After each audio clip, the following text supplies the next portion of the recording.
Зэв цонтгөр хэдүүлээ иргэн ирсэн хөлсний зэргийн төлөлгөө. Гих хэвдүүнийхээ дараагийн партаар уулзч байна.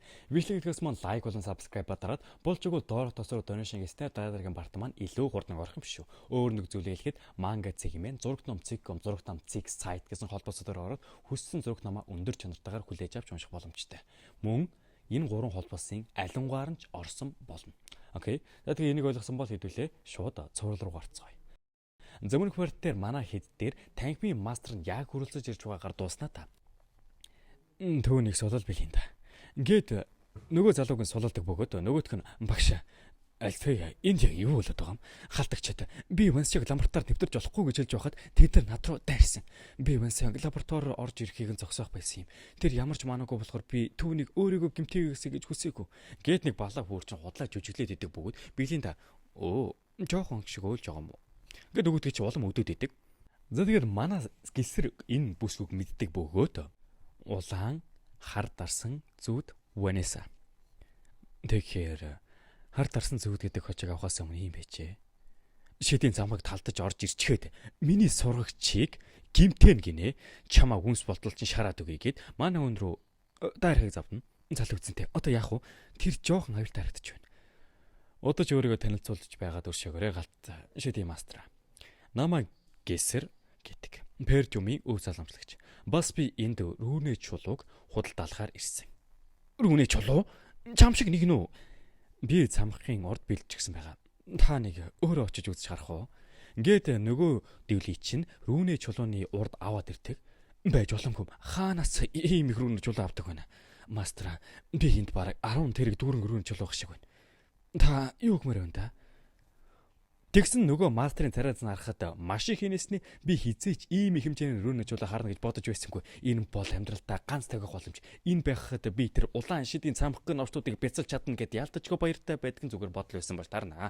Тэгээд хоолойгоо засаад хэлэхдээ би үүнээс ихийг хүлээж байсан юмсан. Бас тийм сайн чанарах биш юм шиг байна. Эднийг авахд ямар хэцүү байсныг мэдчихв нь новш минь. Зөндөө өхрөөнө чулуу байгаа юм шүү. Миний мэдэж байгаагаар энэ тэрэглав 7 хоногийн хэрэглээ болдог үсттэй.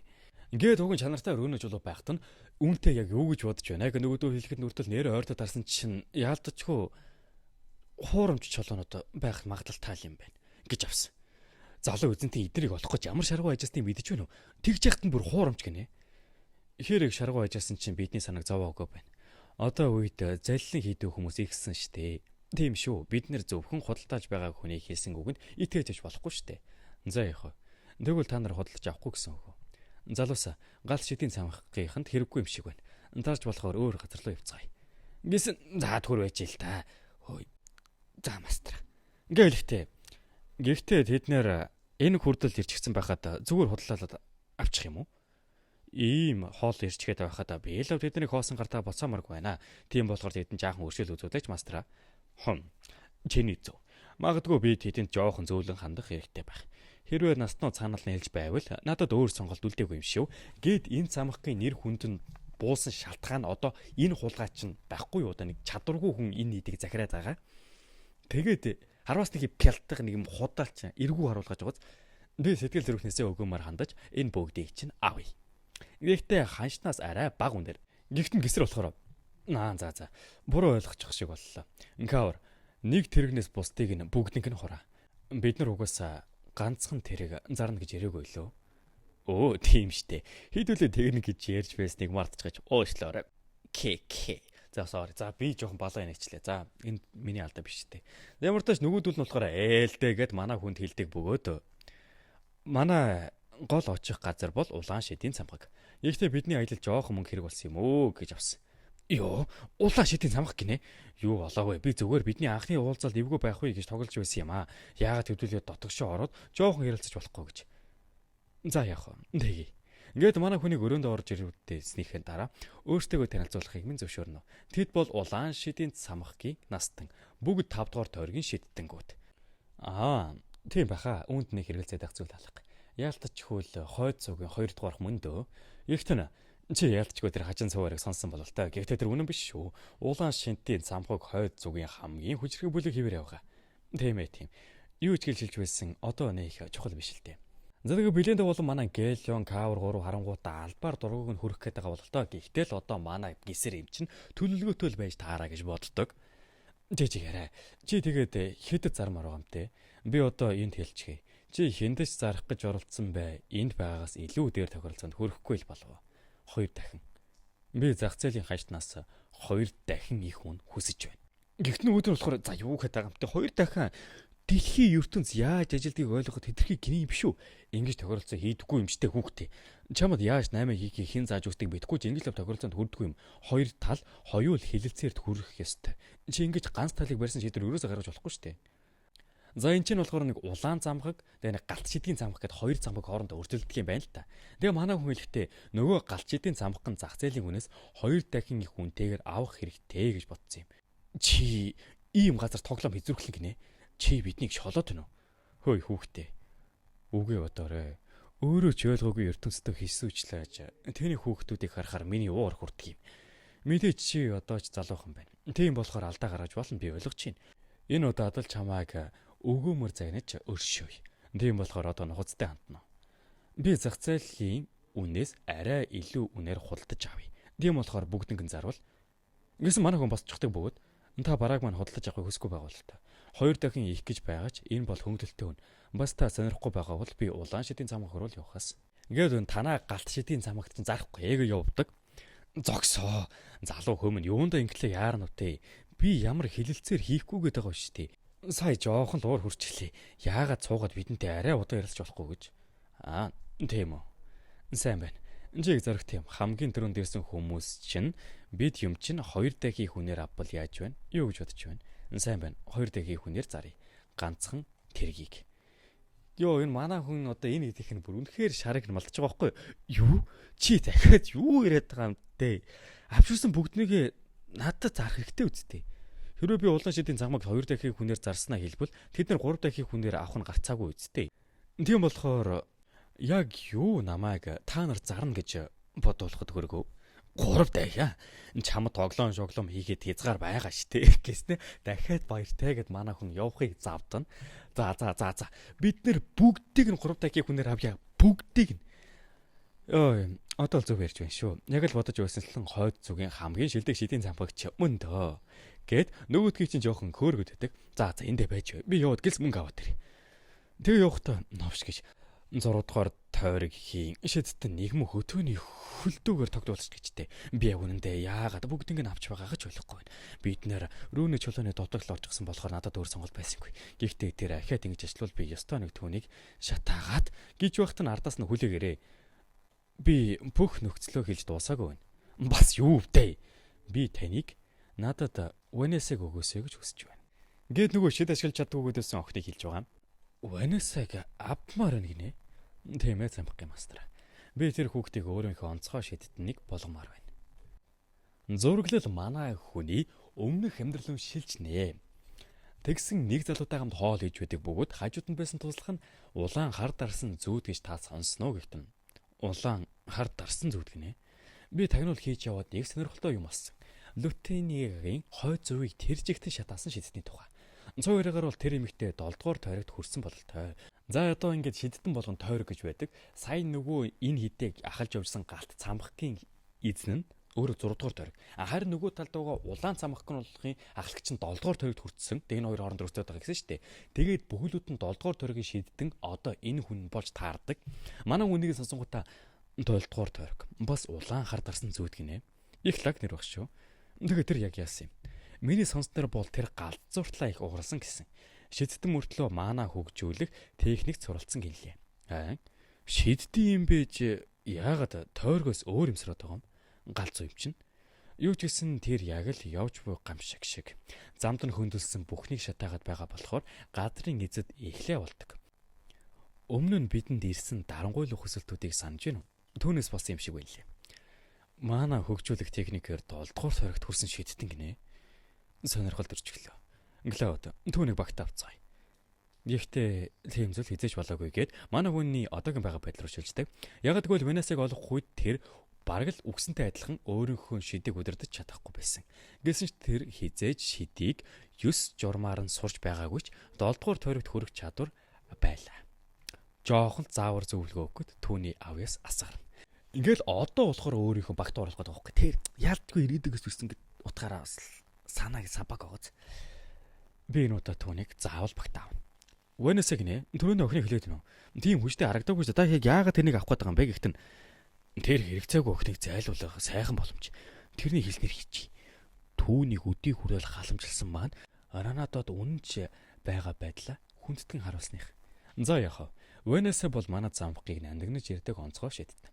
Гэхдээ тэр шидийн замхгийн төлөө энэ хүсэлтэд тацгалзахгүй гэдэгт итгэлтэй байна. Ингээд тохиолцоонд хөрөөх нөө гэсэн чинь бас Пержимийн төлөө тулдах 3 болох түүнээс дээд төргөн шиддэнгүүдийг дайнд татмаар өгнө гэж авсан. Удахгүй болох газар нутгийн дайнд хэрэгтэй. Газар нутгийн дайн гинэ. За одоо хүн манай хүн яг өөрийнхөө хэлцээрийн сүүлийн шийдвэр төрдөг бөгөөд 3 дахь хүнээр худалдаж авнаа. 3 болон түүнээс дээж торгийн буюу гайгүй шийддэнгүүдийг 1 жилийн хугацаатай Пержим руу татнаа. Бас Венесаг миний онцгой шийддэнгээр надад өгнө. Энэ бол рүүнэ чулууг та нарт зарах 3 нөхцөл. Ингээд энэ нөхцөлөө хэлдэг. Тэгсэн чинь гинтэл нөгөөх нь уурлаад өөрөөсөө айхтар аавараа ялгаруулж эхэлдэг бөгөөд гисэр. Чи намайг тэнэг гэж бодоод байгаа бол та. Шидийн замхын шиддэнгүүд газар нутгийн дайнд оролцож болохгүй. Энэ бол улсын дүрмийг зөрчиж байгаагаас гадна бас чи шидэд замхын 3 болон түүнээс дээд төргөн шиддэнгүүдийг урд игнэнд тултуулна гинэ. Энэ бол галт шидийн замхыг доромжилж байгаа хэрэг. Чиний үнсч үлдэхгүй дээ. Ингээд манай хүнд ямар их уурлаж байгаагаа илэрхийлдэг. Зөвхөн манаагаар ийм хэмжээний хүч ялгаруулж чадчих байгаа юм уу?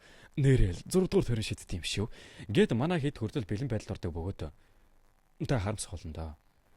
Бид манай газар нутагт байгаа хэмжээний рүүний чулууны ордыг олсон. Өнөөдөр авчирсан чулуу хэд дахин нуглах хэмжээний тийм их байгаа. Йоо. Бас энэ мэдээлэл алидийн хойд зүгт тарчихсан. Юу гэсэн үг болохыг мэдэх үү? Рүүний чулууны ордны хойноос олон хүн ирнэ гэсэн үг. Та чи хурдан ойлгох юм аа. Бид нар дайгтуулах гээгүй байна. Пердиум зөвхөн хүчээг нэмэхийн тулд шидднийг цамхаг тусламж хэрэгтэй. Хэрвээ бидэнд энэ хэцүү цаг үед тусалбал рүүний чулуу гал шидийн цамхагтай нийлүүлнэ гэдгийг амлаж чаднаа. Бид нар рүүний чулуу ганцаараа эзэгнэх юм уу?